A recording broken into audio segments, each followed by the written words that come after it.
बिस्मिल्लाहिर्रहमानिर्रहीम, अस्सलाम वालेकुम। मैं हूं डॉक्टर मुनव्वर हुसैन और आप देख रहे हैं पाकिस्तान और दुनिया। आज दो इम्पॉर्टेंट मौजू के ऊपर हम गुफ्तगू करेंगे। पहला जो मौजू है वो भारत और रूस की बढ़ती कुर्बतें और इस पर मगरिब की तशवीश, उसकी वजूहात क्या है, उसकी क्या अहमियत बनती है, क्या मुआहदे हुए हैं, पाकिस्तान के पास क्या पॉलिसी ऑप्शंस हैं। पहला मौजू ये है जिस पे हम सैर हासिल गुफ्तगू करेंगे। दूसरा मौजू बाबरी मस्जिद की जगह राम मंदिर की तामीर है और 22 जनवरी इसके इफ्तिताह का दिन करार दिया गया है और मोदी साहब ने कहा है कि पूरे भारत के अंदर होली मनाई जाए। इस हवाले से इससे पहले 2010 में इलाहाबाद कोर्ट ने इस राम मंदिर की फेवर में फ़ैसला दिया था और उन्होंने कहा था कि एक 1.1 एकड़ ज़मीन जो है इसको 3 हिस्सों में आप तकसीम कर दीजिए, एक हिस्सा मुसलमानों को, 2 हिस्सा हिंदुओं को दे दीजिए ताकि वो राम मंदिर की तामीर कर सकें। आल पार्टीज़ इस इशू को सुप्रीम कोर्ट के अंदर ले गए और 2019 अगस्त में सुप्रीम कोर्ट ने अपना फ़ैसला जारी किया जिसमें पूरा एरिया राम मंदिर की तामीर के लिए मुख्तस किया गया और गवर्नमेंट से कहा गया तकरीबन 2 एकड़ ज़मीन मुसलमानों को किसी और जगह पे मुख्तस की जाए जहाँ पे वो मस्जिद बनाए और वहाँ से तकरीबन 18 किलोमीटर दूर धनीपुर के इलाके में हुकूमत इंडिया ने ज़मीन दी। इसके साथ साथ जयशंकर की जो मुलाकात हुई है रूसी हम मनसब के साथ, चूँकि जयशंकर साहब 5 दिन के दौरे पे रूस गए हुए थे और उनकी मुलाकात जो रूसी वज़ीर ख़ारजा हैं लेवरोव उनके साथ भी हुई और रूस के सदर प्यूटन के साथ भी हुई। अमूमन प्यूटन साहब वज़राए ख़ारजा से मुलाकात नहीं करते, लेकिन इस दफ़ा उन्होंने भारतीय वज़ीर ख़ारजा से मुलाकात की। इस मुलाकात पे वेस्ट को बड़ी तशवीश नज़र आ रही है और उनको लगता है कि जो रूस को आइसोलेट करने की उनकी काविशें थी उसको एक धचका पहुंचा है। इसके साथ साथ जो मगरिब का मीडिया है, बिलफर्स टेलीग्राफ को अगर आप लें तो वो भारत की इस हरकत को यूक्रेन के मसले पर रूस की हिमायत के मुतरादिफ करार देता है और वो ये भी समझते हैं कि भारत इस वक्त रूस की ख्वाहिशात की तकमील में माविन साबित हो रहा है। ये दोनों बड़े अहम मौज़ूआत हैं, इन पे हम बात करेंगे। आज के इन मौज़ूआत पे बात करने के लिए हमारे साथ बहुत एक इम्पॉर्टेंट पैनल मौजूद है।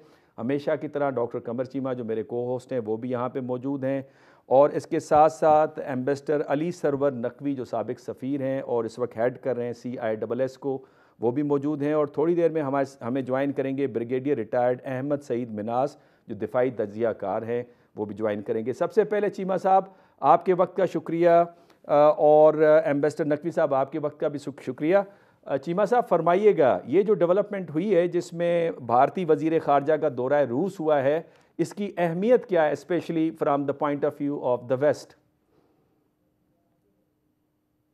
साहब देखें, ये बड़ी इंपॉर्टेंट डेवलपमेंट है क्योंकि भारत ने मॉस्को के जरिए वॉशिंगटन को ये पैगाम दिया है कि आप अगर हमें प्रेशराइज करने की कोशिश करेंगे, जो कि पर्टिकुलरली सामने आया कि जब भारत ने कनाडा और अमेरिका के अंदर जो कनेडियन और अमेरिकन सिख्स को कत्ल करने की कोशिश की और उसमें जो भारत की डीप स्टेट और इंटेलिजेंस सर्विसेज बड़े बुरी तरह एक्सपोज हुई और अमेरिका के अंदर जिस तरह जो बाइडेन ने 26 जनवरी भारत के रिपब्लिक डे पे आने पे इनकार कर दिया, तो बेसिकली तो इंडियंस ने एक मैसेज देने की कोशिश की है कि रशिया से हमारे ताल्लुकात वहीं पे हैं जहां पे माजी में थे। एक इसमें फैक्टर तो ये है और दूसरा इसमें पर्टिकुलरली क्योंकि भारत ये समझता है कि हम वेस्ट के साथ काम भी करना चाहते हैं लेकिन हम अपने पुराने ताल्लुकात को भी नहीं छोड़ना चाहते।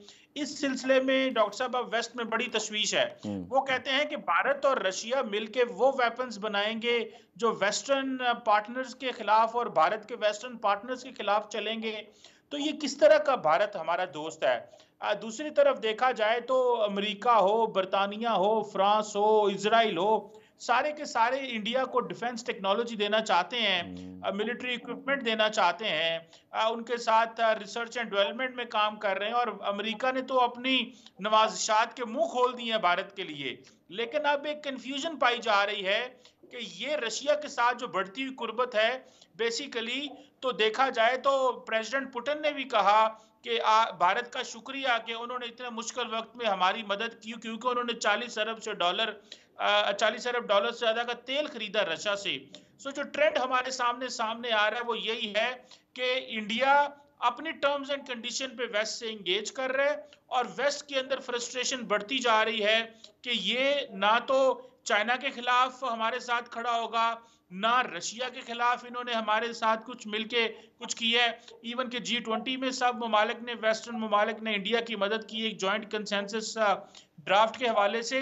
सो हमें क्या करना चाहिए? सो मैं समझता हूँ इस विजिट के बाद जो हालात हैं वो ज्यादा परेशान कुन है, तशवीश पाई जाती है लंदन में, वॉशिंगटन में।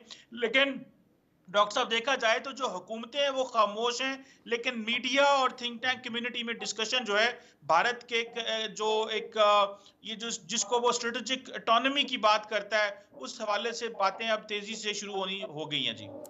चीमा साहब, ये तो जलती पर तेल का काम नहीं होता जब रूस ये कहता है कि भारत ने बड़े इंपॉर्टेंट टाइम पे रशिया की मदद की, तो इस वक्त वेस्ट को क्या पैगाम जा रहा है कि जो उनकी पॉलिसी थी, बिकॉज वो उनका दावा ये होता है हमेशा कि आफ्टर डेलिब्रेशंस वो पॉलिसी को फार्मूलेट करते हैं, और इंडिया को अपना एक अहम इत्तेहादी समझ रहे थे, सेंट्रल पोजीशन दी उन्होंने इंडो पैसिफिक स्ट्रेटजी के अंदर।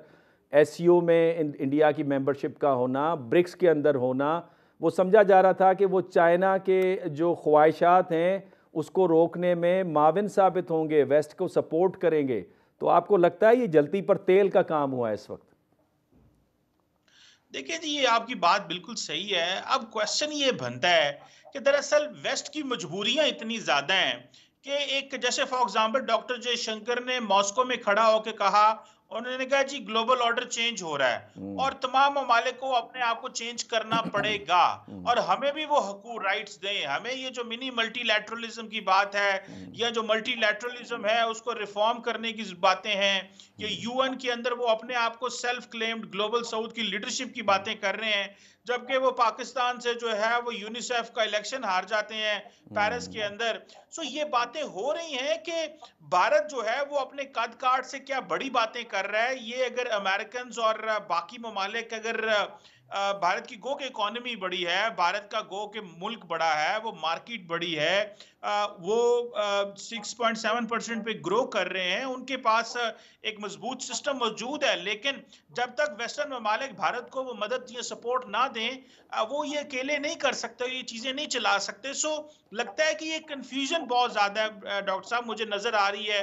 और डोनाल्ड ट्रंप के हवाले से आप देखें ना, लगता है वो कमजोर हो गए हैं, सॉरी जो बाइडेन कमजोर हो गए हैं, क्योंकि पॉलिटिकली अमेरिका से कोई भी नहीं बोला। ये जो भारत ने मुदाखलत की है इंडिया अमेरिका के अंदर, ये जो सिक्को पन्नू को मारने की कोशिश की है, लेकिन वो अपने कोर्ट्स के जरिए बोल रहे हैं। सो इट मींस कि अमेरिका को इतनी ज्यादा जरूरत है इंडिया की, कि अगर इंडिया अमेरिका के अंदर मुदाखलत भी कर रहा है, उनके कानून भी तोड़ रहा है, तो अमेरिकन बोल नहीं रहे। सो इस मंजर कशी जो हमारे सामने आ रही है, लगता तो ये है डॉक्टर साहब कि ये इंडिया की चांदी तो निकल रही है, लेकिन वेस्टर्न ममालिक भी घात लगा के बैठे हुए हैं कि जब भी हमारे कहीं फेवरेबल एनवायरनमेंट बना तो हम इंडिया से जरूर इसके हवाले से पूछेंगे।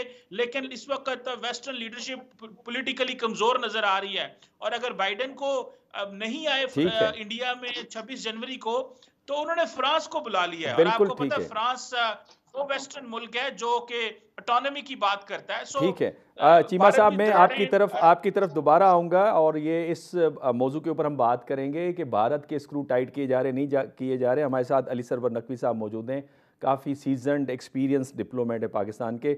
अली सरवर साहब आप फरमाइएगा कि प्यूटन साहब जितने भी डिप्लोमेटिक आपके नॉर्म्स होते हैं उनको तोड़ते हुए वज़ीर ख़ारजा भारत के साथ उन्होंने मुलाकात की, अमूमन ये वो करते नहीं है। ये इसकी क्या अहमियत बनती है? ये क्या सिग्नल दे रहा है दुनिया को भारत की तरफ से और रूस की तरफ से? देखिए, मैं आपका सवाल मैं अभी एड्रेस करता हूं, मगर पहले मैं 2-4 इब्तिदाई कमेंट्स भी देना चाहता हूं। जी। अव्वल तो ये जो भारत का मूव है और रूस का, जी। वो भारत की तरफ से ये पुराना जो एक रिवायती खेल है, playing one against the other, hmm. वो वेस्ट को एक तरफ और रूस को एक तरफ, दोनों से अपने ताल्लुकात तो इस्तेमाल करता जा रहा है। लेकिन वो ये भी कर रहा है कि वो उन लोगों को एक दूसरे से जो भी उनकी राइवलरी है उसको भी एक्सप्लॉइट कर रहा है, उसको भी एक्सप्लॉइट कर रहा है। अच्छा, तो ये उस सिलसिले में ये एक वही स्टेप लिया जा रहा है। वो चीमा ने जो सही कहा है कि वो जो इस वक्त उसको एम्बैरेसमेंट्स हो रही हैं, जो प्रॉब्लम्स उसको हो रही हैं, कनाडा के मामले में हुई, अमेरिका में हो रही है, तो वो सब भी वो कवर कर रहे हैं। कतर में उनके पकड़े गए नेवल ऑफिसर्स जिनको डेथ सेंटेंस दी गई है। तो ये सब जो इश्यूज हैं इसको वो चाह रहा है कि उसके ऊपर ग्लॉस ओवर कर दे और वेस्ट को दिखाए कि रूस भी हमारा इत्तेहादी है और हम उसके साथ भी बड़े अच्छे और करीबी ताल्लुकात रखते हैं। तो ये तो ये है। दूसरे, पुतिन ने प्रोटोकॉल तोड़ा नहीं है। ये प्रेरोगेटिव होता है किसी प्रेसिडेंट का। अच्छा। कि वो किसी से अगर मिलना चाहे, वजीर खारजा, एक जूनियर लेवल के आदमी से भी, मतलब मुकाबलतन वजीर खारजा हुआ या वजीर तिजारत हुआ या जो भी हुकूमत का कोई भी नुमाइंदा हुआ, उससे अगर वो मिलना चाहता है मिलेगा। वो कोई ऐसी बात नहीं है। लेकिन उससे ये उसने जरूर दिखाया है कि भारत को रूस कितनी अहमियत देता है। और वो पुरानी एक सिचुएशन है हमेशा, रूस और भारत के ताल्लुकात। आपको याद होगा 1971 की जो treaty of peace and friendship थी, उसकी वजह से भारत को फायदा हुआ। Even in the breakup of Pakistan, of east Pakistan, जब ईस्ट पाकिस्तान गया है तो रूस ने भारत की बिल्कुल पूरी तरह हिमायत की थी। तो इन बातों के बावजूद पाकिस्तान, एक कमेंट और है, पाकिस्तान ने भी रूस से अच्छे ताल्लुकात रखे हैं। मैं रूस 2-3 बार गया हूं उनके इनविटेशन पे, और रूस में बेहतरी। अब अभी जो हमारे पिछले वजीर आजम गए थे रूस, उसके बारे में कंट्रोवर्शियल तो है, लेकिन वो पॉजिटिव था हमारे बाहमी ताल्लुकात के कॉन्टेक्स्ट में। यानी पाकिस्तान रूस के ताल्लुकात में ये पाकिस्तान का एक अच्छा था, क्योंकि बावजूद यूक्रेन की जंग के पाकिस्तान आजम वहां गया था। बिल्कुल तो ठीक है। ये सब बातें उसमें डिप्लोमेसी में चलती रहती हैं। वैसे Munawwar sahab, this is part of G Sarwar Naqvi sahab, आपने बजा फरमाया, डिप्लोमेसी में ये बातें चलती हैं। हमारे साथ ब्रिगेडियर राशिद मिन्हाज साहब भी हैं, अहमद सईद मिन्हाज साहब भी हैं। अहमद सईद साहब, ये फरमाइएगा कि इस वक्त जो रशिया और इंडिया के जो टाइज़ हैं, स्पेशली जो डिफेंस टाइज़ हैं, उसमें कहा यह जा रहा है कि रशिया जो इंडियन मिलिट्री मॉडर्नाइजेशन है उसमें एक कलीदी किरदार अदा कर रहा है, जिसमें आप MiG-29 या Su-30 आप जेट फाइटर्स को देख लीजिए, अर्जुन टैंक्स की जो ओवरहालिंग है वो रशियंस ने करके दी है, उसके अलावा S-400 मिसाइल सिस्टम भी दिया है। तो डिफेंस पॉइंट ऑफ व्यू से क्या देखते हैं future of the relationship between Russia and India sir, और वेस्ट इसको किस निगाह से देखेगा, और पाकिस्तान के पास क्या पॉलिसी ऑप्शंस हैं? देखें डॉक्टर साहब, जो इंडिया और रशिया की जो बायलैटरल रिलेशनशिप है ये डेट बैक करती है 1951 से। जी 1951 से लेके अब तक दो इंडिया ने साइन नहीं किया था सीटो सेंटो, ना ही वो किसी ब्लॉक का हिस्सा बना था, नॉन अलाइन उसकी पॉलिसी थी, लेकिन उसकी जनरली उसका टिल्ट जो था वो रशियंस की तरफ था।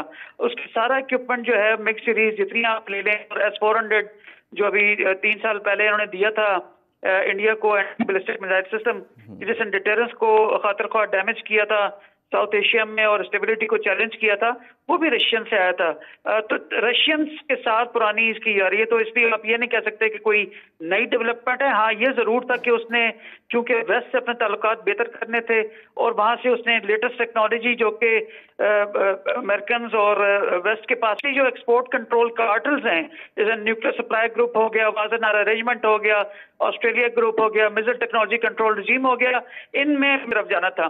तो इन जब उसको मेंबरशिप तमाम की मिल चुकी है, मां सवाए न्यूक्लियर सप्लाई ग्रुप के, कि जिसका चाइना मेंबर है उसको वीटो हो जाता वहां से।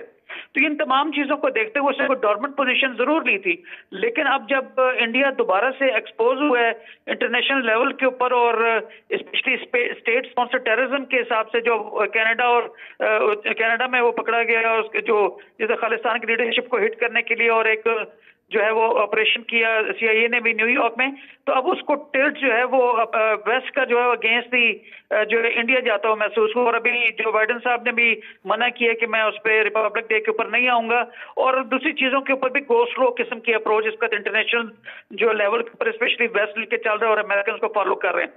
मजीद ये कि जो बाइडेन की पोजीशन कमजोर है, जैसे चीमा साहब भी कह रहे थे कि ट्रंप को भी जो है इलेक्शन लड़ने की इजाजत मिल गई, तो ये तमाम चीजें देखते हुए जो है वो पुतिन के साथ खड़ा होना इंडिया के स्ट्रेटेजिक इंटरेस्ट में जाता था।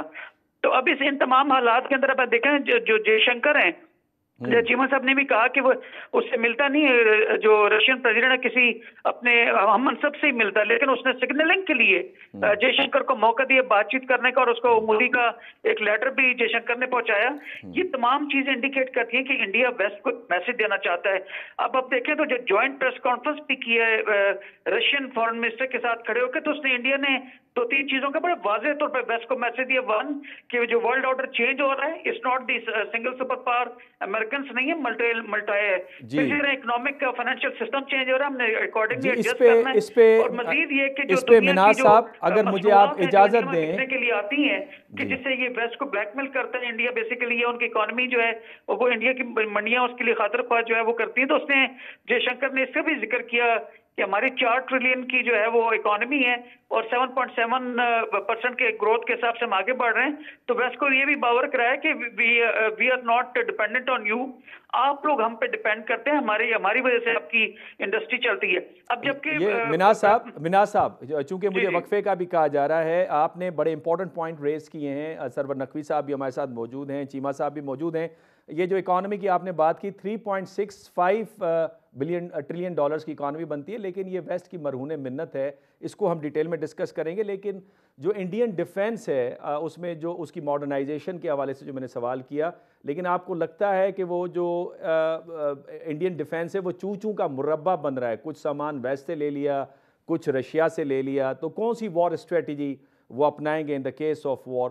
इस पर डिटेल में बात करेंगे, लेकिन यहाँ पे नाज़रीन लेते हैं एक छोटा सा वक्फा, वक्फे से वापस आके मेहमानों से ये सवालात करेंगे। वेलकम बैक नाजरीन। वक्फे से पहले ब्रिगेडियर अहमद सईद मिनाज साहब अपना तज़िया दे रहे थे कि भारत की इकानमी तकरीबन उनका दावा है 4 ट्रिलियन डॉलर्स की है, लेकिन रिकॉर्ड के मुताबिक 3.65 ट्रिलियन डॉलर्स बनती है, और उनका दावा ये ठीक है कि 7.7% उनकी ग्रोथ है, और कहा जा रहा है अगले साल भी ये ग्रोथ वो मेंटेन कर पाएंगे। लेकिन ज़्यादातर उनकी इकॉनमी कोई गुड्स प्रोड्यूसिंग इकॉनमी नहीं है, सर्विसेज रेंडर करते हैं वेस्ट को। अगर वेस्ट मुंह मोड़ता है तो इकॉनमी जो है उसको अच्छा खासा दचका लगेगा। लेकिन ब्रिगेडियर मिनाज साहब ये फरमाइएगा कि आप एक तरफ तो रशिया से सामान ले रहे हैं और आपकी जितनी भी मिलिट्री इक्विपमेंट हैं वो रशियंस हैं, उसमें आप राफेल का इजाफा कर देते हैं फ्रांस से, और फिर आप 414 जेट इंजन ले लेते हैं अमेरिका से, और इसी तरह से कुछ और डिफेंस सामान ले लेते हैं जिसके अंदर स्ट्राइकिंग व्हीकल्स जो हैं वो भी वेस्ट से लेने की कोशिश कर रहे थे। तो ये उसको मेंटेन आप किस तरह से करेंगे? आपके पास सामान तो मुख्तलिफ जगहों का है, तो किस किस्म की वॉर स्ट्रेटजी आप अपनाएंगे in the time of war sir? जो मेजॉरिटी ऑफ द इक्विपमेंट है वो रशियन है या उनका इंडिजिनस है। इंडिजिनस इतना ज्यादा नहीं, लेकिन रशिया से ज्यादा उन्होंने वेपन्स ले रखे हैं। ऑलमोस्ट लाइक 85% उनका इक्विपमेंट जो है वो रशिया का है। लेकिन अभी मिग 29 ये मिग सीरीज जितनी, स्पेशली मिग 21 BIS जो है जिसके ऊपर के मेन उसका स्टे है इंडिया की एयरफोर्स का, तो वो उसको फ्लाइंग कॉफिन्स कहते हैं, वो सारे ओल्ड विंटेज हो चुके हैं। तो वहाँ की जो एयरफोर्स का मोरल है उसको अप करने के लिए राफेल की तरफ गए, और राफेल जब गए तो वह मोदी साहब का जो उसका जो करप्शन का सिलसिला था वो हम सब जानते हैं उसके मुतालिक। अब वो राफेल तो उन्होंने ले ली है, लेकिन आपने बिल्कुल ठीक कहा, ये ट्रांसफर ऑफ टेक्नोलॉजी साथ लेते हैं। अब TOT के लिए क्या राफेल की टेक्नोलॉजी इनको देंगे?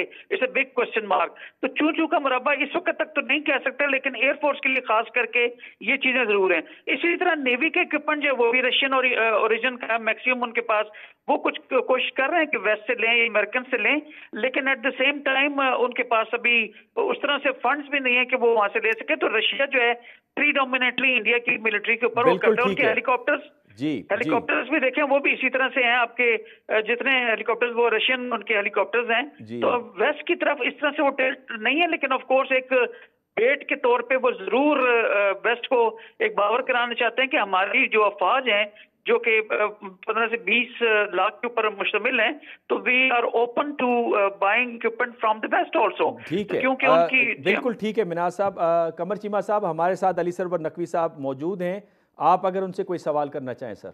मैं अम्बैस साहब से ये सवाल करना चाहता हूँ कि अम्बैस साहब, भारत के लिए तो इतने ज्यादा दरवाजे खुले हुए हैं, वो फ्रांस भी चला जाता है, अमेरिका भी चला जाता है, रशिया भी चला जाता है, इजराइल भी चला जाता है मिलिट्री मॉडर्नाइजेशन के हवाले से।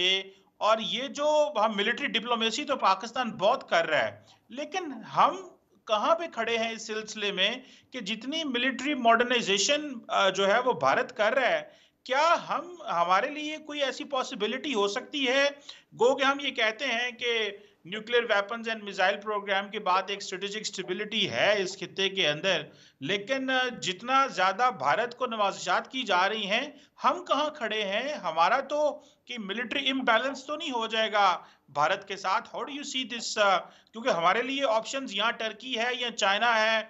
चाइना का जो वेपनरी है वो कोई इतना वॉर टेस्टेड नहीं है, टर्किश है, लेकिन वो बहुत सारा वेपनरी जो है वो अमेरिकन या थर्ड पार्टी गारंटी चाहिए होती है उसमें।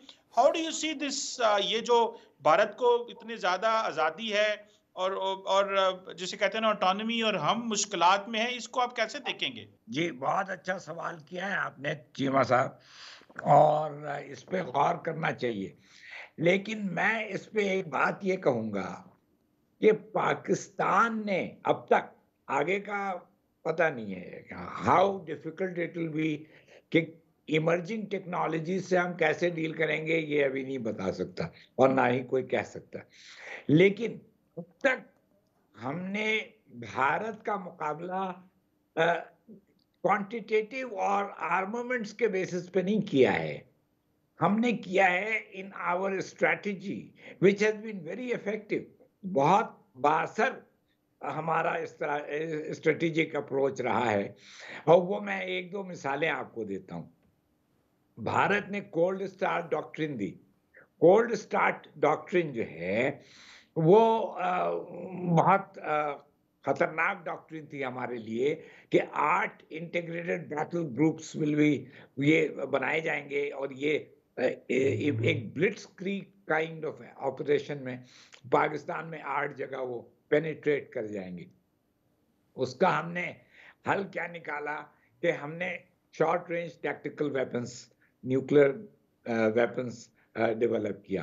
तो वो भारत उसमें फिर उसके कुछ अब समझ में अब तक नहीं आ रहा कि क्या करेगा। तो आपको इन चीजों से डील करने का एक अप्रोच रखना चाहिए कि हम क्वांटिटेटिव एक बैलेंस इनके साथ नहीं कर सकते हैं। इनके पास वसाइल भी ज्यादा हैं, इनके पास ओपनिंग्स भी बहुत है, जो आपने जिक्र किया कि फ्रांस भी इनको देने को तैयार है, इजराइल और यूरोपियन ममालिक, अमेरिका, हर मार्केट में इनकी रसाई है और इनको चीजें अवेलेबल हैं। लेकिन आपका एक और जो मुनव्वर साहब की बात की थी और बात हुई थी, वो भी मैं समझता हूँ बहुत अहम है, कि ये है तो सारे चैनल्स इनके लिए ओपन, लेकिन इन्होंने जिस तरह अपना आर्सेनल बिल्डअप किया है, वो चूचू का मुरब्बा भी कहा जा सकता है, क्योंकि वो मुख्तलिफ जगहों से मुख्तलिफ चीजें ले रखी हैं। और एक अहम फैक्टर मिलिट्री एडमिनिस्ट्रेशन में होता है कि जो स्टाफ है, जो पर्सनल हैं, वो इक्विपमेंट को हैंडल करना जानना चाहिए उनको, और उसके लिए उनको ट्रेनिंग ये वो सब कुछ मुहैया होती है। तो ये इसमें भारत को प्रॉब्लम्स हैं, क्योंकि उस हद तक कोऑर्डिनेशन वो नहीं कर पाया है, ना फ्रांस के साथ, ना रशिया वो अमेरिका के साथ। रशिया के साथ इनकी है, वो पुरानी है और बड़े असर से। तो मेरा ख्याल है कि कोई इतनी डिप्रेसिंग पिक्चर नहीं है। हमें जाहिर है चैलेंज बहुत बड़ा है, चैलेंज बहुत बड़ा है, मगर हम उसको कोप कर सकते हैं। वो एक अलग अप्रोच के साथ। एम्बेसडर साहब, अगर आप मुझे इजाज़त दें, ये बड़ी आपने एक इम्पॉर्टेंट बात कही है। जयशंकर साहब कहते हैं कि हमारे बड़े टिपिकल रिलेशनशिप हैं रशिया के साथ। डिफेंस की फील्ड में अगर आप देखें तो न्यूक्लियर वेपन का जो कोऑपरेशन है वो बड़ा वाज़े है। स्पेस के अंदर दोनों की कोऑपरेशन नज़र आती है। तो वो कहते हैं इस तरह की जो कोलाबोरेशन हैं उसी सूरत में हो सकती हैं जब हाई लेवल ऑफ ट्रस्ट हो दो ममालिक के दरमियान में। पाकिस्तान के हवाले से अगर हम देखें तो high level of trust in case of China आपको नज़र आता है, और हमारी भी इतनी ही पुराने ताल्लुकात हैं जिस तरह से इंडिया के रशिया के साथ हैं तो हमारे चाइना के साथ हैं। और चाइना जिस वक्त पावर नहीं था तब भी हम चाइनीज़ के साथ खड़े हुए थे, बल्कि मुझे याद आता है कि PIA ने अपना एक जहाज़ गिफ्ट किया था माओ ज़ेडुंग साहब को। तो आप इसकी इक्वेशन कैसे देखते हैं मुस्तकबिल में? ये दोनों बल्कि चारों ममालिक जो हैं ये पाकिस्तान को सपोर्ट कर पाएंगे कोई निज़ाम में स्टेबिलिटी लाने में, ब्रिक्स में जिस तरह पाकिस्तान ख्वाहिश जाहिर कर रहा है मेंबरशिप के हवाले से? हाँ, देखिए, ये आपने बहुत सही बात कही है कि ये एक इक्वेशन डेवलप हुई है।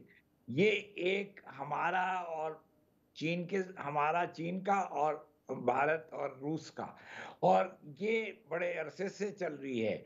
तो इसमें जाहिर है कि ट्रस्ट फैक्टर बहुत अहम है, एक दूसरे पे भरोसा, एक दूसरे पे यकीन।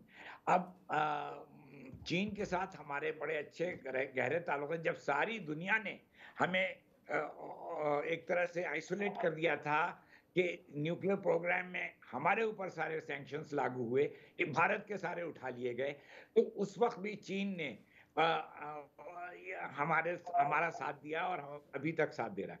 यानी आपको मैं बताऊं, जब चीन न्यूक्लियर सप्लायर्स ग्रुप में दाखिल हुआ है 2004 में, तो चीनी सफीर ने मैं वियना में सफीर था, तो मेरा जो काउंटर पार्ट चीन का था उसने मुझे 1-to-1 डिनर पे बुलाया अपने घर, और उसने ऐसे जैसे कि घर एक फैमिली में होता है, उसने मुझे समझाया कि हमने NSG की मेंबरशिप ले ली है, लेकिन हमने ये वाजे कर दिया है कि हम पाकिस्तान से अपना 1986 का एग्रीमेंट कायम रखेंगे, और वो उसी को कहते हैं ग्रैंडफादर क्लॉज।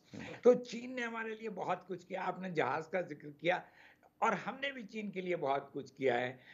चीन की पहली रिकग्निशन पाकिस्तान की थी 1949 में, और हमारा जिस जमाने में चीन आइसोलेटेड था हम उसको आगे उसको ताउन दिया करते थे, और फिर अमेरिका से ताल्लुकात हमने खुलवाए कुछ हद तक।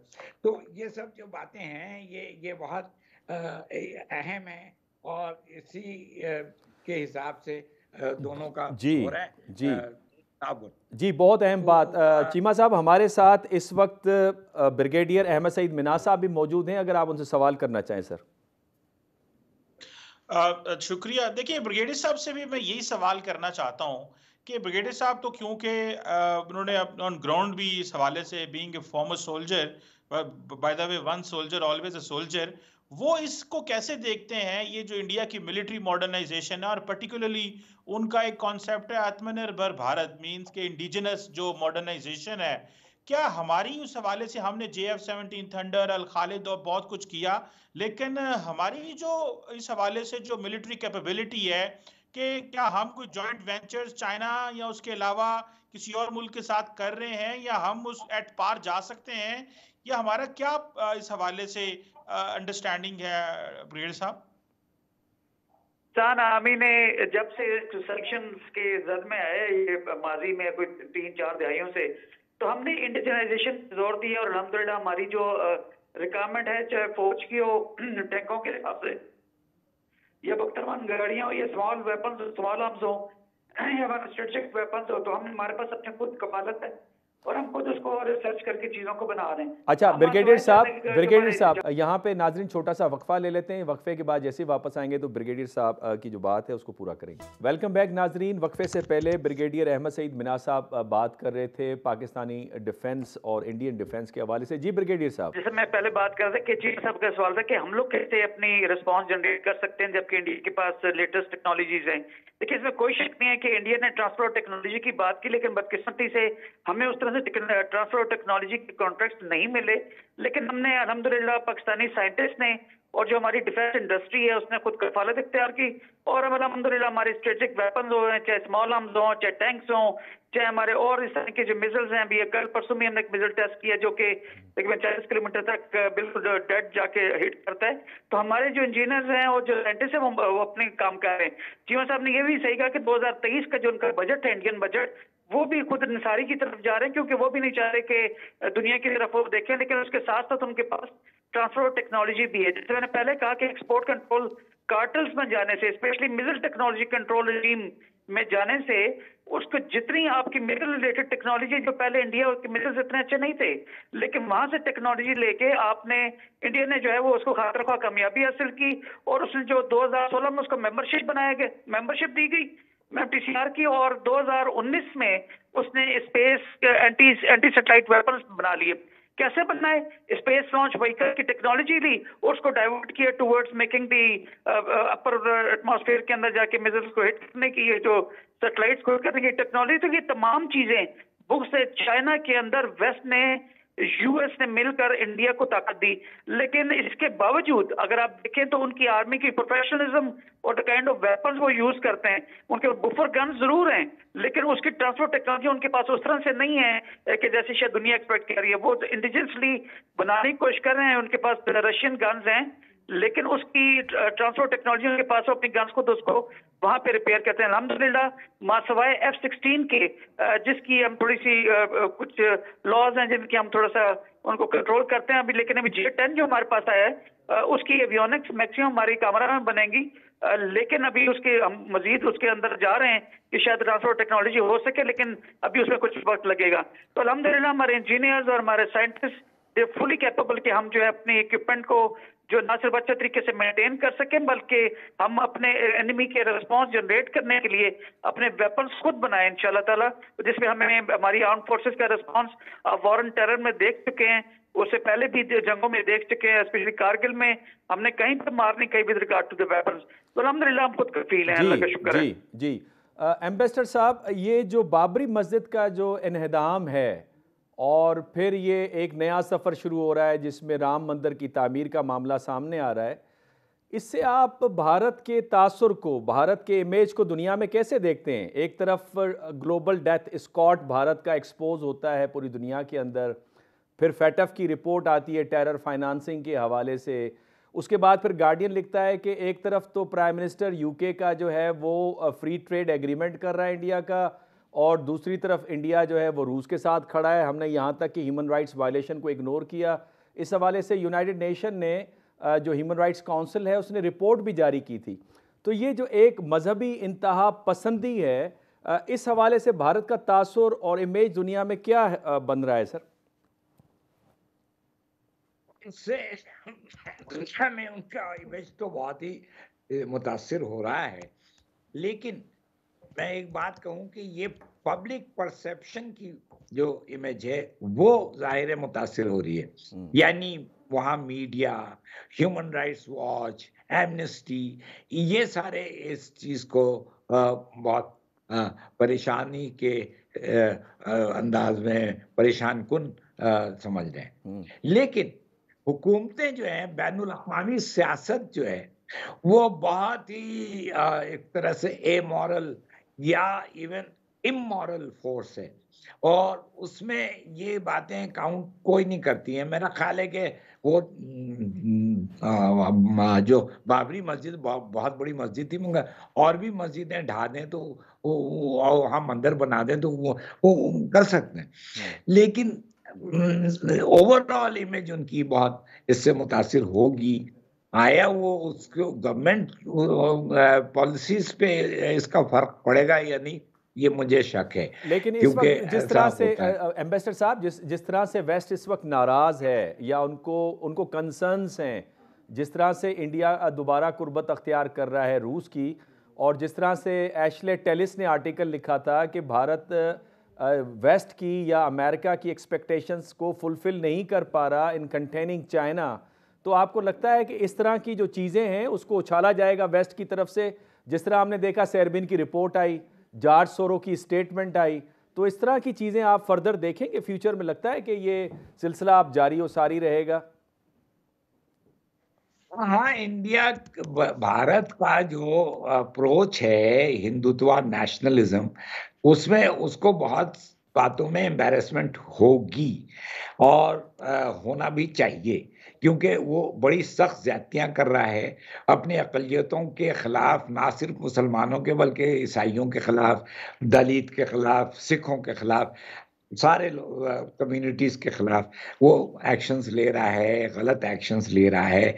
ये सब अपनी जगह तो होगा, लेकिन और मैं आपको बताऊं कि अमेरिका के दो प्रोमिनेंट नेशनल सिक्योरिटी ऑफिस के और एक और स्टेट डिपार्टमेंट के दो ऐसे ऑफिशियल्स जो कि अभी भी सर्विस में हैं, जो मेरा बहुत रिगार्ड करते हैं, वो अभी हाल में 1-2 महीने में पीछे आए हुए थे और वो कह रहे थे हम लोग भारत के रवैये से बड़े नाला हैं, क्योंकि वो अ, वो किसी काम को आगे बढ़ने नहीं देते हैं, उनकी ब्यूरोक्रेसी बड़ी खराब है, उनका सारा सिस्टम, चेक्स एंड कंट्रोल्स इतने ज्यादा हैं कि हमारी इंडस्ट्रीज वहाँ वो इन्वेस्टमेंट नहीं कर पा रही। तो ये सब चीजें अपनी जगह हैं, लेकिन उसके बावजूद जो जियो पॉलिटिकल कंसिडरेशंस हैं, उसके तहत मगरिब जो है वो भारत के तरफ माइल रहेगा और ठीक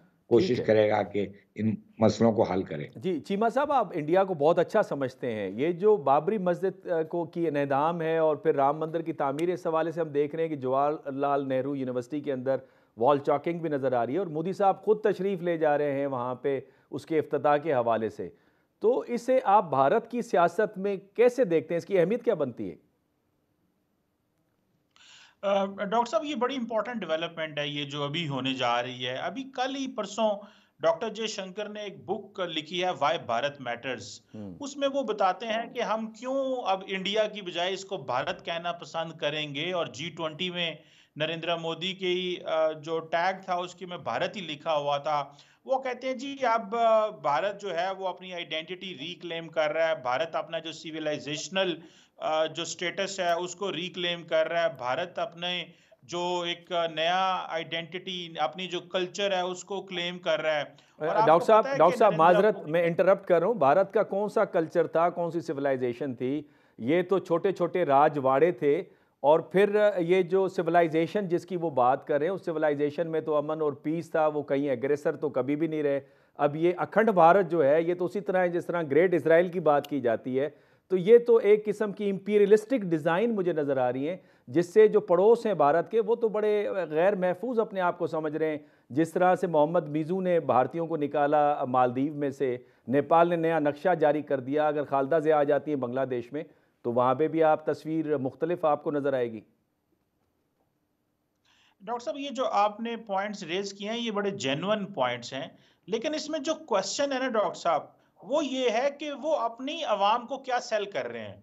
वो अपनी आवाम को ये सेल कर रहे हैं जी कि हमें तो 1000 साल मुसलमानों ने रूल किया, हम और फिर उसके बाद ब्रिटिश आ गए, और हम तो अपना असल जो है वो दुनिया को बता ही नहीं सके। हम तो बड़े अमीर हैं, हमारे पास तो बहुत कुछ है, हमने तो दुनिया में तरक्की करनी थी। मैं बता रहा हूँ कि वो क्या सोच रहे हैं। फॉर एग्जाम्पल, भारत अभी नरेंद्र मोदी ने रिसेंटली वो गए हुए थे वहां पे यूपी में, और उन्होंने कहा कि हम जो 21-22 जनवरी को जो बाबरी मस्जिद की जगह पे राम मंदिर का इफ्तिताह करने जा रहे हैं, जो राम भक्त हैं उन्होंने 550 साल इसका वेट किया है। डॉक्टर साहब, आप अगर उनके एंगल से चीजों को समझने की कोशिश करें, वो बड़े लीथल और बड़े एग्रेसिव हैं। लगता तो ये है कि भारत दुनिया को अपनी इकोनॉमी, सॉफ्ट पावर और बहुत कुछ और बातें करना चाह रहा है, लेकिन अपने घर में सिर्फ और सिर्फ मजहबी प्रोग्राम जो है वो चला रहा है। और वो इस चीज को लोगों ने बड़ा अट्रैक्ट किया है कि जी घर में हम अपनी आइडेंटिटी, मजहब की बात हो रही है, भारत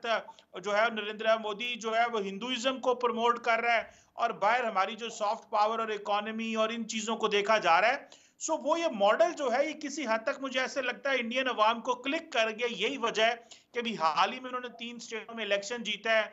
ये समझा जा रहा है कि आइंदा भी वो जो नेक्स्ट इलेक्शन अप्रैल मई में आ रहे हैं उनको जीतेंगे। सो मेरा ख्याल है अगर उनके लेंस से देखें तो जारी बात है हम भी इसको समझते हैं कि भारत जो है उसको 75 साल बाद समझ आई है कि उसको एक मजहबी रियासत होना चाहिए। इस दौरान उनको नहीं पता चला उन्होंने क्या बनना था, लेकिन समहाउ इंडियन जो सोसाइटी है, जो पब्लिक है, वो इस आइडिया को सब्सक्राइब कर बैठे हैं और नरेंद्र मोदी की इसमें काफी ज्यादा कामयाबी है। बाकी जो फ्रस्ट्रेशन वेस्ट में नजर आती है वो अपनी जगह, उन्हें दुनिया कहती है कंट्री ऑफ पर्टिकुलर कंसर्न। आप देखें ना डॉक्टर साहब, स्टेट डिपार्टमेंट का एक अदारा है जो कि रिलीजियस फ्रीडम को मॉनिटर करता है, वो पाकिस्तान और भारत में भी कहता है और वो बार बार कह चुका है। उसने स्टेट डिपार्टमेंट को रिकमेंड किया है कि इंडिया को country of particular concern declare करें, लेकिन स्टेट डिपार्टमेंट नहीं करता, पाकिस्तान को वो कर देते हैं। अब ये जो डबल स्टैंडर्ड्स आ रहे हैं ना अमेरिका से और बहुत सारे और मुल्कों से, जाहिर बात है वो समझ रहे हैं कि हमें ये जो उभरती हुई इकोनॉमी है इसको कैसे एंगेज करना है। एक कंपटीशन सा नजर आ रहा है कि हर मुल्क अपनी स्पेस देना चाहता है, बनाना चाहता है। मैं समझता हूं कि ये वो चीजें हैं जिसकी वजह से उनके अंदर ज्यादा कॉन्फिडेंस है और डॉक्टर जयशंकर एक एग्रेसिव बिहेवियर के जरिए दुनिया के साथ इंगेज कर रहे हैं, जिसका भारत को नुकसान भी बहरहाल हो रहा है। ये बहुत अच्छी और अहम बात आपने की डॉक्टर साहब। जी प्लीज। एक पॉइंट सिर्फ एक पॉइंट। मैं हाल ही में यूरोप में था तो I met some senior people there और उन्होंने मुझे कहा कि we are investing in patience in India. हम जो है ना वो सब्र में इन्वेस्टमेंट कर रहे हैं। So right no this is what, जैसे अभी थोड़ी देर पहले एम्बेसडर सरवर नकवी बात कर रहे थे, तो सारे के सारे ऐसे ही पेशेंस में इन्वेस्ट कर रहे हैं। अब देखते हैं इसमें क्या चीज़ें डेवलप होती हैं। ये डॉक्टर साहब आपने बड़े इंपॉर्टेंट पॉइंट्स रेज किए, लेकिन भारत की जो इकोनॉमी है उस पर मुझे बड़े रिजर्वेशन है, इन द सेंस कि ये कोई गुड्स प्रोड्यूसिंग इकोनॉमी नहीं है। सर्विसेज ज़्यादातर रेंडर कर रहे हैं। मिडिल रेंज उनकी इंडस्ट्री है या लोअर रेंज जो इंडस्ट्री है वो ज़्यादातर चाइना की प्रोडक्ट्स के ऊपर डिपेंड करती है। बहरहाल हमारे साथ अहमद सईद मिनाज साहब भी मौजूद है। अहमद सईद मिनाज साहब, ये फरमाइएगा, हमारे पास एक थीसिस है कि internal security generates the external security. आपको क्या लगता है कि ये जो हिंदुत्व है जिससे भारत की सोसाइटी में पोलराइजेशन हो गई है, क्या भारत की सिक्योरिटी को ये गैर महफूज नहीं बना रही? जी बिल्कुल, आपके जो इब्तदाई जुमले हैं ये आपको खूब सेल्फ एक्सप्लेनेटरी है। आपके इंटरनल आप जितनी एक फार राइट अप्रोच रखेंगे, अल्ट्रा नेशनलिस्ट अप्रोच रखेंगे जिसमें रिलीजन को आप मिक्स करेंगे, तो फिर इस तरह के रिस्पॉन्सेज जनरेट होंगे। आप जो इंटरनेशनल लेवल के ऊपर ये हिट कर रहे हैं जाके खालिस्तान को और मुसलमानों को यहाँ जीना दोबर कर रखा है, इसी तरह क्रिश्चियंस, मणिपुर के इंसिडेंट, ये तमाम वो चीजें हैं जिसने इंडिया को बेसिकली जो उसका एक सेकुलर किस्म का जो इमेज उसने सूडो बनाया हुआ था उसको एक्सपोज किया। यही वजह है कि इंडिया जो है वो बुरी तरह एक्सपोज हुआ है दुनिया के अंदर। और मोदी जो बेसिकली जो कुछ अरसे पहले तक अपनी प्राइम मिनिस्टरशिप से पहले तक उसको वेस्ट में या अमेरिका में दाखिला उसका मना था, अब उसी को जब वो होस्ट करते हैं तो ये बेसिकली तमाम चीजें जैसे चीमा साहब भी कह रहे हैं कि डबल स्टैंडर्ड्स हैं, ये चीजें बिल्कुल वाज़ेह तौर पर सामने आ चुकी हैं कि इंडिया की जो इंटरनल एक्सट्रीमिस्ट अप्रोच है, इसने इसकी फॉरेन जो अप्रोच है, ये एक्सटर्नल अप्रोच है, उसके ऊपर भी जो है डायरेक्टली इम्पैक्ट किया है। और अभी आप उसके नतीजा आप उसको आप देख रहे हैं कि वेस्ट में कैसे इंडियंस को जो है वो पूरे चाइना में उन्होंने पहले तैयार तो किया, लेकिन अभी उसी अफरियत से बचने के लिए, उसी को कंट्रोल करने के लिए एफर्ट्स की जा रही हैं। अली सरवर नकवी साहब, हमारे पास सिर्फ 2 मिनट रह गए हैं। काइंडली ये फरमाइएगा कि पाकिस्तान के पास क्या पॉलिसी ऑप्शंस हैं? ये जो सूरत हाल जो जिसे हमने ज़ेर बहस लाए हैं, इस सूरत में पाकिस्तान के पास क्या ऑप्शंस हैं सर? देखिए, पाकिस्तान के पास ऑप्शंस डेवलप होते हैं और जब जब जो सिचुएशन पैदा होती है उससे हम डील करते हैं। और हमने अब तक तो बावजूद है इसके कि हमारे लिए बड़ी मुश्किलात हैं और हमारे वसाइल नहीं हैं, हमने फिर भी इंडिया का, भारत का मुकाबला किया है। और ये इस खित्ते में पाकिस्तान अकेला मुल्क है जो कि इंडिया से टक्कर लेने को तैयार है और लेता रहता है।